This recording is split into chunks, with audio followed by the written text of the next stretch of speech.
Hello and welcome to Chetan Bharat Learning, and also welcome to Daily Polity MCQ Test Series.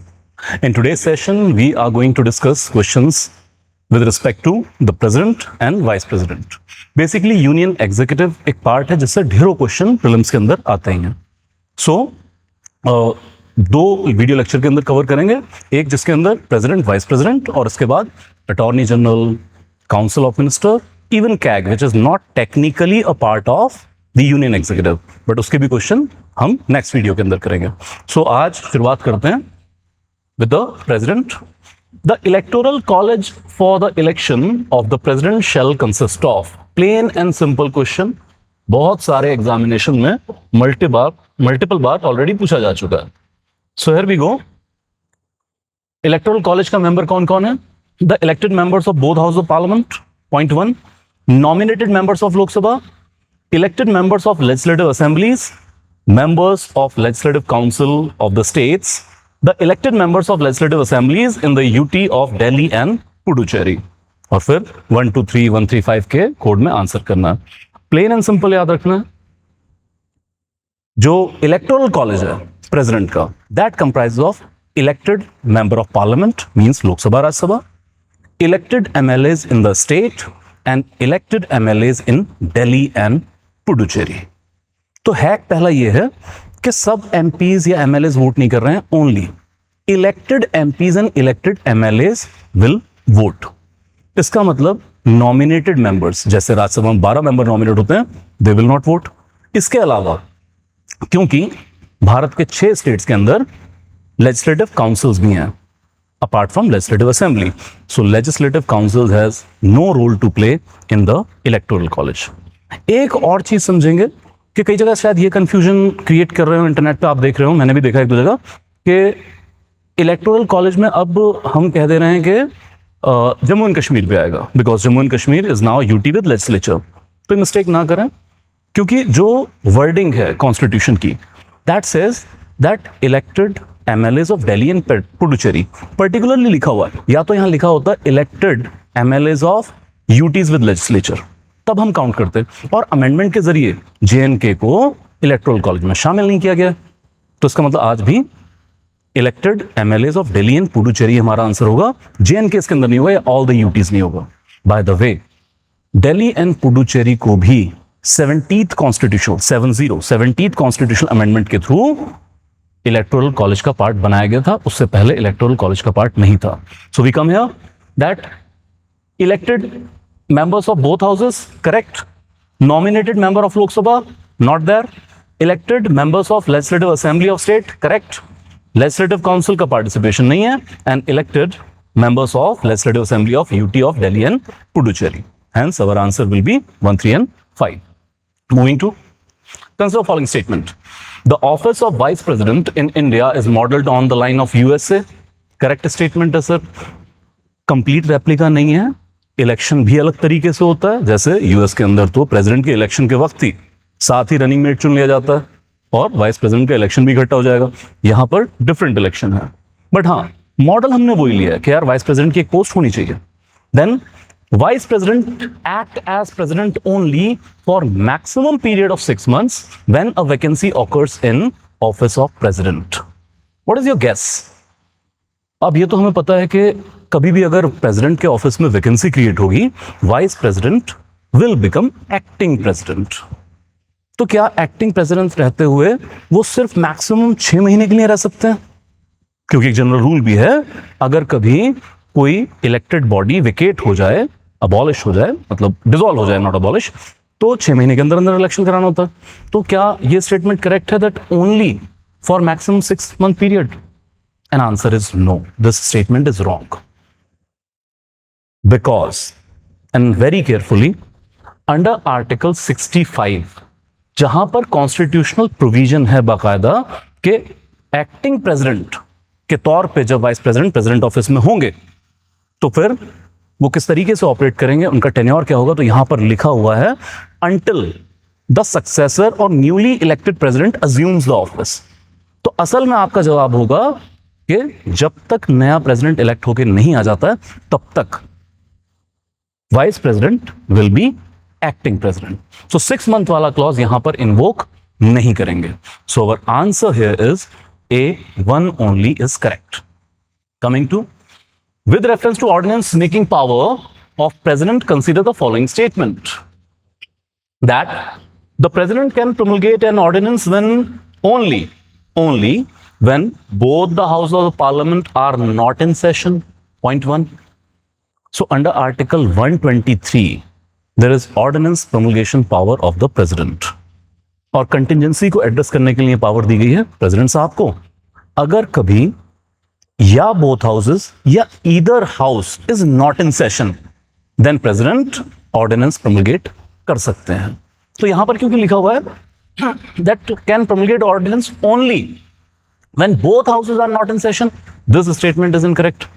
अगर एक house session में है और दूसरा हाउस सेशन में नहीं है तो भी प्रेसिडेंट ऑर्डिनेंस प्रोमulgate कर सकते हैं. Then it is similar to that of president of USA. अब इस तरह की ऐसे लाइन डाल दी जाती है कंफ्यूज करने के लिए. यहाँ यार अमेरिका में भी प्रेसिडेंट काफी स्ट्रांग है, उनके पास भी ऐसी पावर होगी.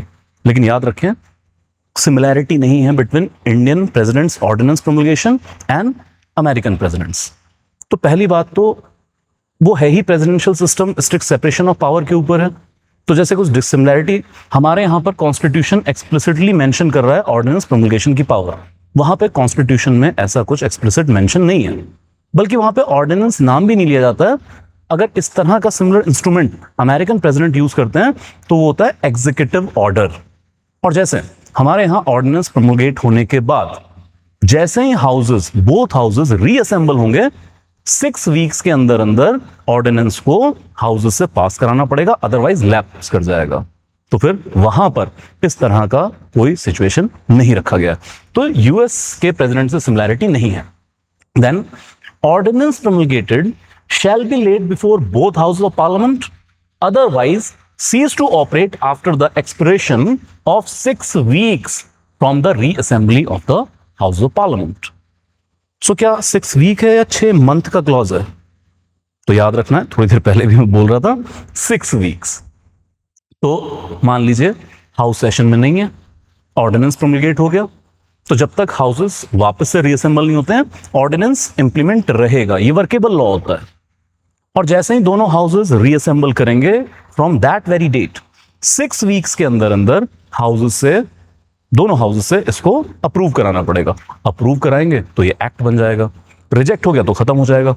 लेकिन अगर 6 weeks के अंदर अंदर इस पर कोई फाइनल डिसीजन नहीं लिया गया तो after the expiration of 6 weeks ordinance would automatically lapsed. So this statement is correct. Our answer A, one only statement is correct here.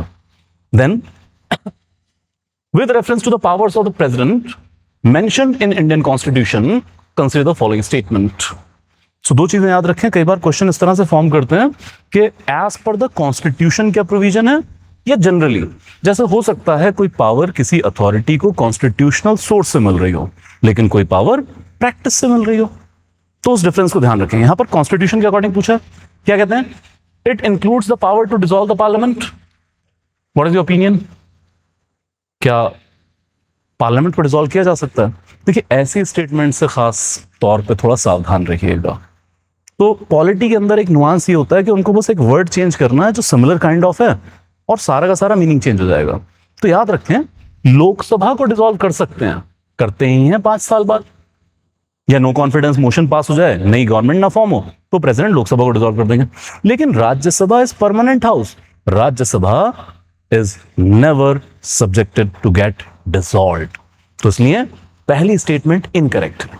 Then president can appoint an interstate council in public interest. Yes sir, under article 263 public interest में interstate council establish की जा सकती है president के द्वारा.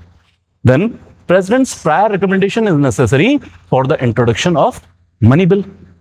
4 तरह के bill हैं: ordinary, money, financial and constitution amendment bill. तो क्या मनी बिल प्रेसिडेंट की प्रायर रिकमेंडेशन से ही इंट्रोड्यूस होता है? और क्या ये कॉन्स्टिट्यूशनल प्रोविजन भी है? तो याद रखेंगे under article 109 it is a correct statement. Money bill president की प्रायर रिकमेंडेशन से इंट्रोड्यूस होगा, जैसे बजट भी एनुअल फाइनेंशियल स्टेटमेंट वो भी प्रेसिडेंट की प्रायर रिकमेंडेशन से ही इंट्रोड्यूस होता है, और उसके बाद मनी बिल को सिर्फ लोकसभा में ओरिजिनेट करेंगे, राज्यसभा में ओरिजिनेट नहीं कर सकते हैं. So this statement is also correct. So our answer is two statements are correct. First is not. Coming to consider the following statements regarding Vice President of India. The Vice President is the ex officio chairperson of Rajya Sabha. So what is your guess? हालांकि पूछना नहीं चाहिए यार, इतना तो पता होना चाहिए. So yes, it is correct. Whoever becomes the Vice President of India also becomes the chairperson of Rajya Sabha.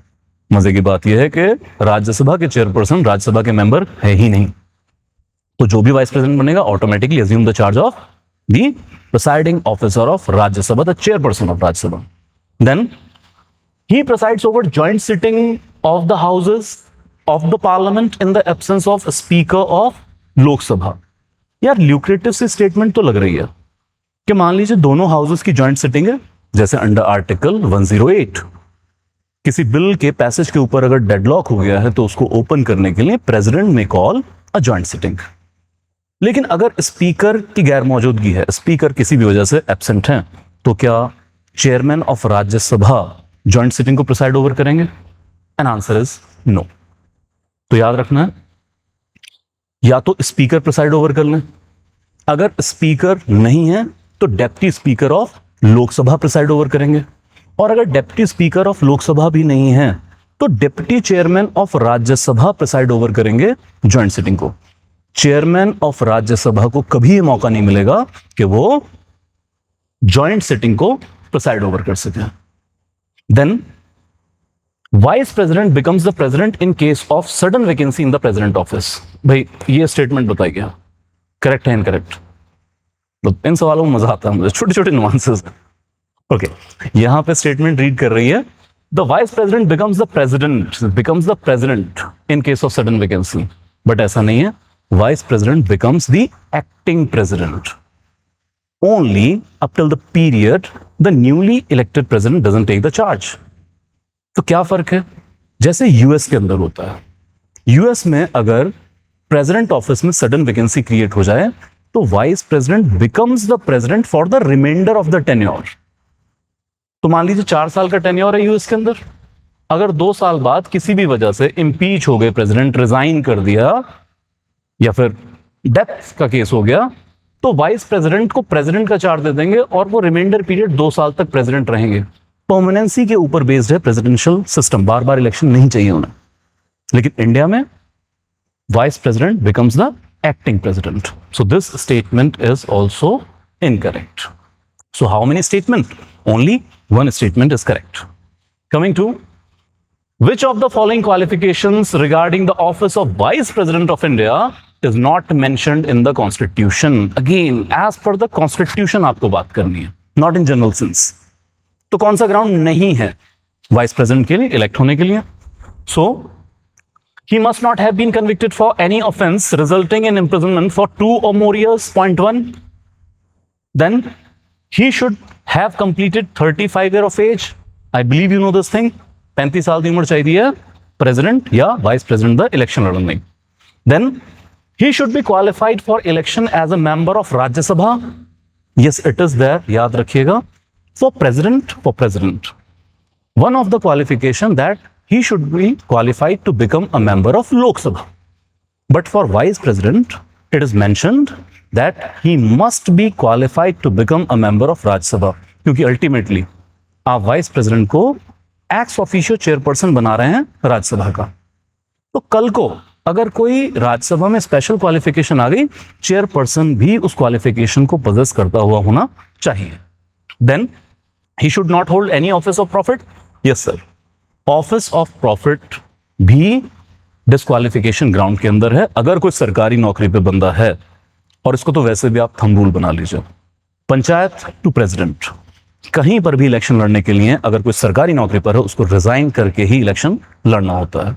So ultimately first statement is our answer. Now how come first statement is our answer? पहली बात तो ये constitution में लिखा ही नहीं हुआ है. लेकिन वाइस प्रेसिडेंट पे लागू होगा। तो पहले तो कॉन्स्टिट्यूशनली पूछ रहे थे, ये आंसर नहीं है, और दूसरा वाइस प्रेसिडेंट के लिए स्पेशल शर्त नहीं है। देखिए ये आपने पढ़ा है section 8 clause 3 of representation of people's act 1951, जहां लेजिस्लेटर की कन्विक्शन किसी भी क्रिमिनल केस में अगर 2 साल या उससे ज्यादा की सजा हो जाए तो लेजिस्लेटर डिस्क्वालीफाई हो जाएंगे, वो लेजिस्लेटर नहीं रह पाएंगे। अब ये क्योंकि मैम जो क्वालिफिकेशन लागू होती है राज्यसभा की मेंबरशिप के ऊपर, और vice president should be qualified to become a Rajya Sabha member, तो इनडायरेक्टली लागू होगी, लेकिन डायरेक्टली वाइस प्रेसिडेंट के लिए ऐसी प्रोविजन नहीं है और कॉन्स्टिट्यूशन में तो बिल्कुल नहीं है। इसलिए A is our answer. Moving to, which of the following statements regarding removal of vice president is correct? देखिए रिसेंटली ये हुआ है कि हिस्ट्री में सिर्फ 3rd टाइम है जब किसी सिटिंग वाइस प्रेसिडेंट ने रिजाइन कर दिया है। अर्लियर एग्जांपल की बात करें तो उनको क्योंकि प्रेसिडेंट का इलेक्शन लड़ना था इसलिए रिजाइन किया था, रीजन क्वाइट ऑब्वियस था। तो अगर आप न्यूज वगैरह फॉलो कर रहे हैं तो श्री जगदीप धनखड़ साहब ने, जो एक्स वाइस प्रेसिडेंट है, रिजाइन किया है हेल्थ रीजन साइड करते हुए किया, और काफी politics, not polity but politics में इस चीज को लेके काफी हंगामा हुआ। तो करंट अफेयर वैल्यू आई है, लेकिन होता यह है कि कई बार करंट अफेयर में एज सच पूछने के लिए कुछ है नहीं एकेडमिकली। अब वो पॉलिटिकल कंट्रोवर्सी तो नहीं पूछेंगे, तो होता यह है कि जिस टॉपिक से रिलेटेड करंट अफेयर है उसका स्टैटिक पार्ट इंपॉर्टेंट हो जाता है।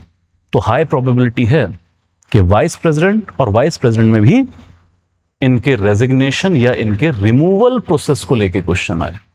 Let's check. Unlike the president of India, there is no formal impeachment for vice president. देखिए इस कॉन्सेप्ट को भी क्लियर कर लेंगे। जो इंपीचमेंट का प्रोसेस होता है, टेक्निकली इंपीचमेंट का process is only for head of state, बाकी सबके लिए रिमूवल प्रोसेस होता है। हालांकि हमारे न्यूज़पेपर्स कई बार ये गलती करते हैं कि जस के भी रिमूवल के बारे में तो इंपीचमेंट वर्ड यूज कर रहे होंगे, और वो सिमिलर थोड़ा सा हो सकता है प्रोसेस, लेकिन टेक्निकल इंपीचमेंट नहीं होता। तो याद रखें सिर्फ प्रेसिडेंट के लिए एक फॉर्मल इंपीचमेंट है, बाकी सबके लिए रिमूवल प्रोसेस है। So there is no formal impeachment, yes sir it is that. The resolution for removal of vice president must be pass by absolute majority of respective houses of the Parliament. क्या दोनों houses में absolute majority चाहिए?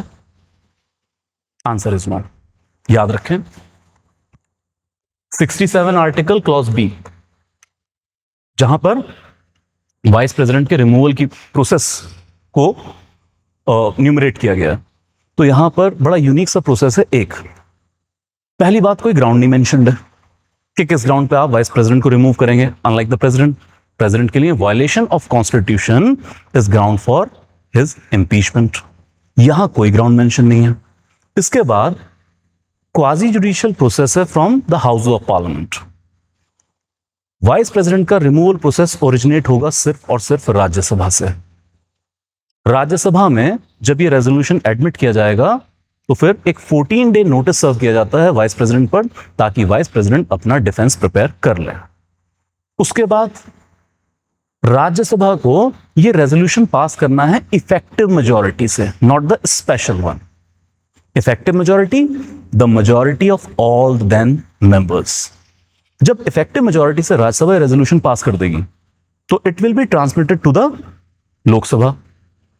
और article 67 clause B में लिखा है it is agreed to by the Lok Sabha.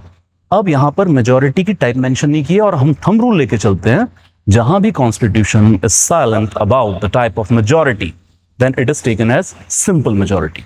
तो लोकसभा में चाहिए simple majority. So absolute majority तो किसी भी हाउस में नहीं चाहिए।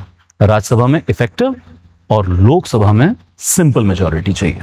So statement is incorrect. Then Constitution does not provide any ground for the removal of vice president as I discussed throughout the process. कोई ग्राउंड मेंशन नहीं किया गया है वाइस प्रेसिडेंट के रिमूवल के लिए। So our answer will be only 2 statements are correct. Then President of India has no veto power, absolute no veto power with respect to which of the following bills? money bill of center, money bill of the states, constitution amendment bill, and find the correct answer. So as far we know, under article 111, which is related to assent to the bills, 3 veto are emerging out. One is absolute veto, strictly on the aid and advice of council of minister. Then it can be suspensive veto, sending the bill for the reconsideration, and then pocket veto, क्योंकि article 111 में कोई time limit नहीं है कि किस bill को कितने time में असेंट देनी है. So not acting upon any bill for indefinite period will be presumed as pocket veto. तो यहां पर ये पूछ रहे हैं यार कौन सा बिल है जिसपे कोई भी वीटो पावर यूज नहीं कर सकते हैं. तो आंसर याद रखिएगा, लग रहा होगा शायद आपको मनी बिल, लेकिन मनी बिल नहीं है. मनी बिल पर काउंसिल ऑफ मिनिस्टर की एडवाइस के बाद एब्सोल्यूट वीटो यूज किया जा सकता है. So correct answer is constitution amendment bill. First of all note this thing, as per 24th constitutional amendment act of 1971, this was Indira era. 24th amendment के साथ article 368 में अमेंड किया गया और प्रेसिडेंट को ड्यूटी बाउंड कर दिया कॉन्स्टिट्यूशन अमेंडमेंट बिल को असेंट देने के लिए. तो वहां पे लिख ही दिया गया that president shall give his assent. अब काउंसिल ऑफ मिनिस्टर की भी एडवाइस पे एब्सोल्यूट वीटो यूज नहीं हो सकती है. तो कॉन्स्टिट्यूशन अमेंडमेंट बिल पर प्रेसिडेंट कोई वीटो यूज नहीं करेंगे. Apart from that ordinary bill पर कोई भी वीटो यूज कर सकते हैं, फाइनेंशियल बिल पर कोई भी वीटो यूज कर सकते हैं, लेकिन मनी बिल पर सिर्फ काउंसिल ऑफ मिनिस्टर की एडवाइस के बाद एब्सोल्यूट वीटो यूज करेंगे, सस्पेंसिव पॉकेट नहीं कर सकते हैं. So answer is C 3 only. Moving to consider following statements regarding the executive powers of the president of India and find correct statement as your answer. The president appoints a interstate council to promote centre state and interstate cooperation. पहली बात क्या वो एक कर सकते हैं, और दूसरी बात इसका टारगेट क्या होगा. दोनों स्टेटमेंट करेक्ट हैं. Under article 263 president enjoy such power. Then the president appoints a commission to investigate the condition of schedule caste, schedule tribe and OBCs. So as we know after 102nd amendment 2018, the National Commission for Backward Classes is also a constitutional body under Article 338B.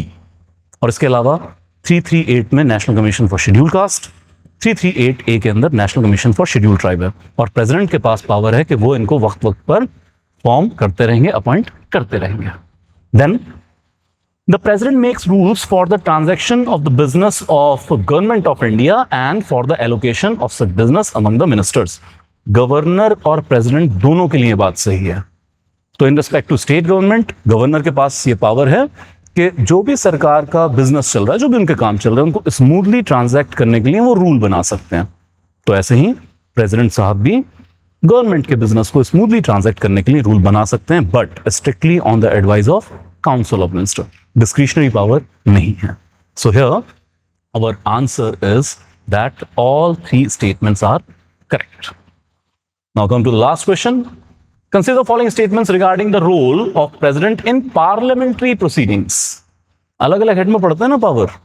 Executive powers क्या हैं, then legislative function क्या है, judicial function क्या है, and so on. सो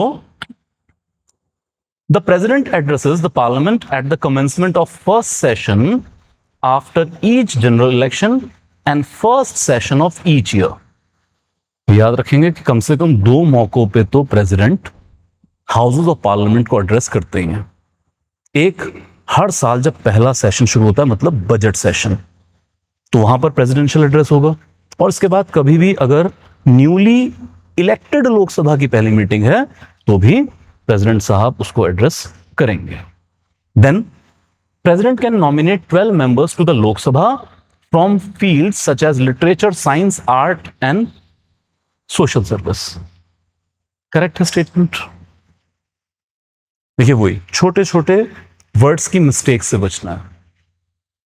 जैसे जल्दबाजी में हम यही पढ़ लेंगे, प्रेसिडेंट नॉमिनेट करता है मेंबर आर्ट, साइंस, लिटरेचर, ठीक है 12 मेंबर, सारी इंफॉर्मेशन करेक्ट है.